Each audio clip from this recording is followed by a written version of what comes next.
Hey guys, Coach Matt Lindland here. We're still at Team Quest. We just finished up in our morning classes working on our mount escape. So one of our biggest things in mount escape is understanding if Steven jumped on top of me here and I'm mounted.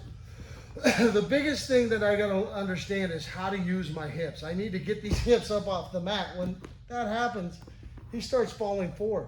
Even if he's trying to sit back and I'm doing this, I can always add a little knee to bump him forward. But those hips are staying on the mat. That's gonna play into these attacks. So as we go, let me sit up for a second. So as we go from one attack, which our first one's gonna be a fundamental bridge and roll that every white belt should have in his repertoire. And the questions that are posed to me sometimes are, what's the perfect grip? Well, sometimes I'm not gonna have the perfect grip. So I want you to understand there is an ideal grips of how I want to grab this, but there's also make it work type of stuff. So when I'm in here, if this was ideal, I would get my hips up, I'd get Steven falling, I would catch this arm right here. I'm gonna trap it, I'm gonna trap it right here. So he can't pull that out. I got two nice grips. The angle, if my head was noon, I'm looking over here at 11 and 1 o'clocks. So right now we're gonna take him to that 1 o'clock angle. And as I pop those hips, I'm immediately getting to the back of his guard where he can only shield. He can't pull me in there. So one of the fundamental things we talk about is when we roll it's butt to heels, which creates space, rather than heels to butt where I didn't move at all. So you'll notice that on these traps and rolls. So I need to frame this guy, get him down to my hips. I almost want my hands on the inside of his knees, but I don't want him so far on the inside that he's gonna step over and topside triangle me here. So I need to just be finding those frames. I can focus on not letting him move up to my high mount. Now when I start reaching for these, go back down there. So when I start reaching for these traps, I gotta be cognitive that right here I'm taking those frames away. So look at my elbows. Move yourself up, Steven. See, my elbows are still framing. Now my hips are in the air. I'm driving and driving. And I'm going at that angle. If I hit him anywhere like 2, 1 o'clock, or 3, 2 o'clock angle, he's gonna, even though I've trapped the side I'm rolling, this hand's gonna be able to float over there. So if I'm going this direction, but I start changing that angle, I'm gonna get my roll, guys. So bridge and rolls.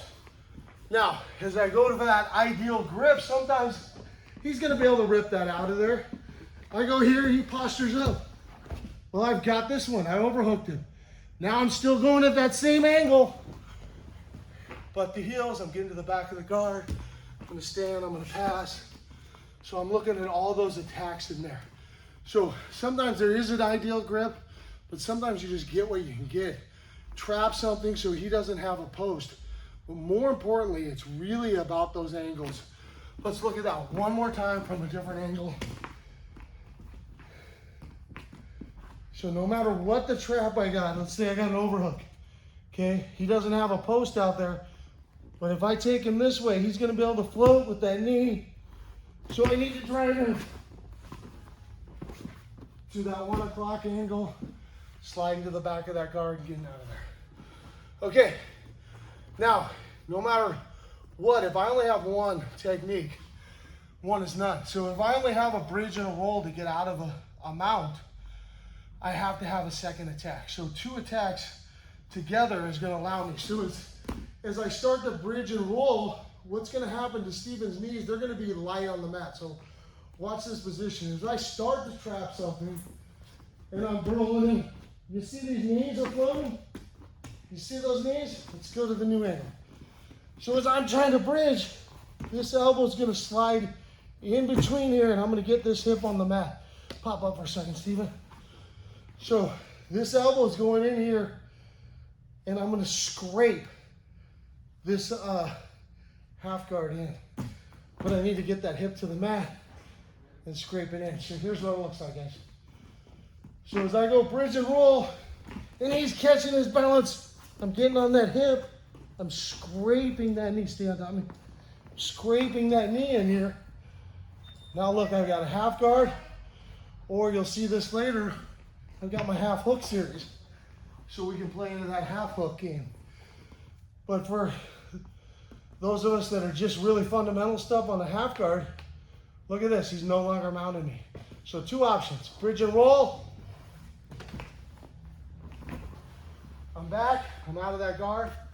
I go to bridge and roll, Steven, and he's balancing. I'm gonna get that leg to the mat. I'm gonna scrape this in right here. There's my half guard. Now I'm gonna play all my half guard games from there.